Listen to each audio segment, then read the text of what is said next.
How are your children, या फिर how are your kids. अगर हमसे कोई ये सवाल पूछे तो इसका क्या मीनिंग होता है और इसका हम जवाब कैसे देते हैं, देखते हैं आज का इफेक्ट्नर के लर्निंग वीडियो ट्यूटोरियल में। तो दोस्तों, अगर कोई कहे या पूछे हाउ आर योर चिल्ड्रन, तो इसका मीनिंग है आपके बच्चे कैसे हैं।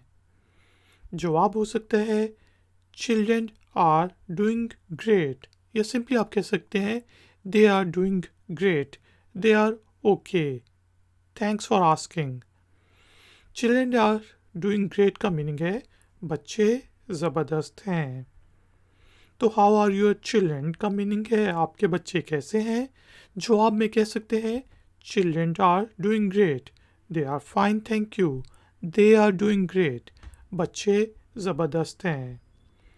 इफेक्ट्नर की ये वीडियो पसंद आई है तो लाइक का बटन ज़रूर प्रेस करें, वीडियो को शेयर करें और चैनल को सब्सक्राइब करें। मिलते हैं नेक्स्ट वीडियो ट्यूटोरियल में।